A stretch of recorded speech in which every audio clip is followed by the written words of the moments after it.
Kristo Yesu. And we should insist and pray so much Tuteekeddwa okunyigiriza ennyo ne tusaba ennyo for the confusion within the West Africa. Tusabire akavuyo oba obutategeeragana Niger and those countries. West Africa, Niger n'amawanga ago. Because it seems it is a simple war. Kubanga lulabika ng'olutalo olwangu. This will be the beginning of major 3 fierce wars. Yegenda okubeera entandikwa y'entalo embi ennyo 3. And these things will backfire. Ate ebintu bino bigenda kubaddira. In the UK, the British government has joined a number of other Western nations in condemning the coup in Gabon on Wednesday.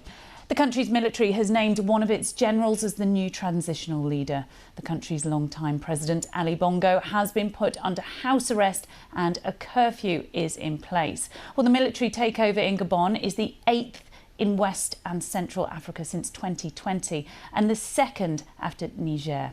The BBC's Africa regional editor, Will Ross, has more. On the streets of Gabon, celebrations for Africa's latest military leader. Au sein du comité pour la transition. Earlier, a dozen senior officers said for the sake of peace they were putting an end to what they called the regime and were taking over.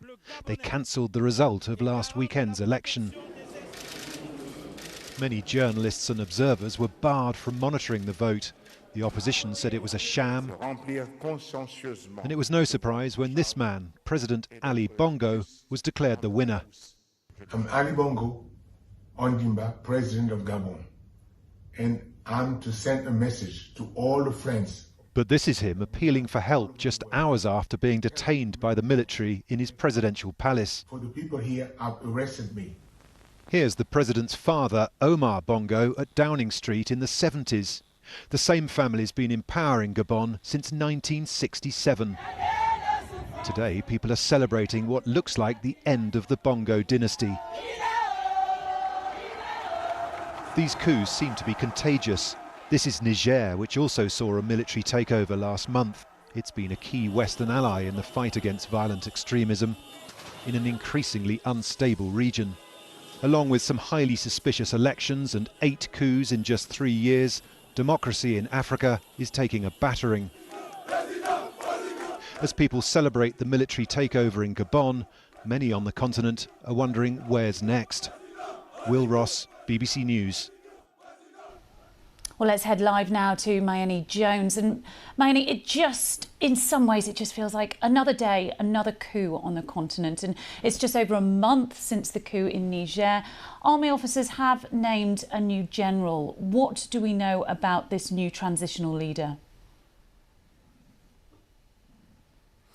Yes, they have. His name is Brice Nguema, and he heads the Republican Guard in Gabon. That's the unit of the military that was in charge of ensuring the protection of President Bongo just before they deposed him. So he was one of the most powerful men in the Gabonese army. He was in a position of privilege. He was in charge of security. He beefed up the Republican Guard when he was appointed not too long ago, increased the number of personnel that was there, made sure that they were better trained, and many people would have seen him as an intrinsic part of the Bongo kind of power apparatus, but it seems that he was at the forefront of the army generals that decided to overtake the country after this weekend's elections, which were disputed by the opposition, which the army has now also said they think were fraudulent.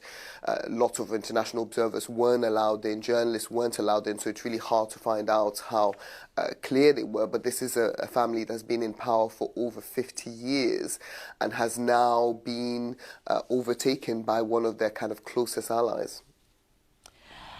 And I mean, let's look now at the international community. Has there been any reactions so far? In Niger, many countries condemned the coup.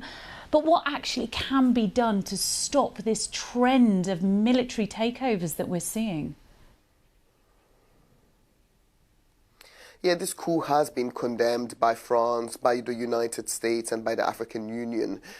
They've all asked for a return to democratically elected government. I think the situation in Gabon is different to Niger. I think the junta here clearly has a lot of support within the Gabonese population, many of whom were frustrated by the Bongo's long rule. This family has been in power, as I said, for more than 50 years.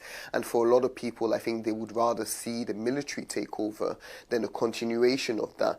In Niger, on the other hand, it was a democratically elected president who hadn't been in power for that long. And so the situations in each country are slightly different. There are all these kind of internal dynamics at play that really influence what is happening. But one thing is undeniable is that they're contagious, that no matter what the different circumstances are that are leading to coups across Africa, it seems that in different countries, armies that are unhappy with the government are seeing what's happening in countries like Niger and Mali and Burkina Faso and deciding actually maybe we can do the same. It's not clear what can be done. I mean, negotiations have been ongoing in Niger since the coup in late July. Different diplomatic envoys, particularly from ECOWAS, the West African Regional Bloc, have gone in to speak to the junta. They don't seem to have made very much progress. Sanctions in places like Mali and Burkina Faso haven't necessarily worked. So it's unclear really what the international community can do to apply pressure on any country that commits a coup. And the problem with that is that if it's not seen as something that can be punished, that can be cracked down on, if there are no real consequences for carrying out a coup, then there's nothing putting off other armies or the generals on the continent from doing the same thing. Maini Jones in Lagos, thank you for your analysis and insight on that.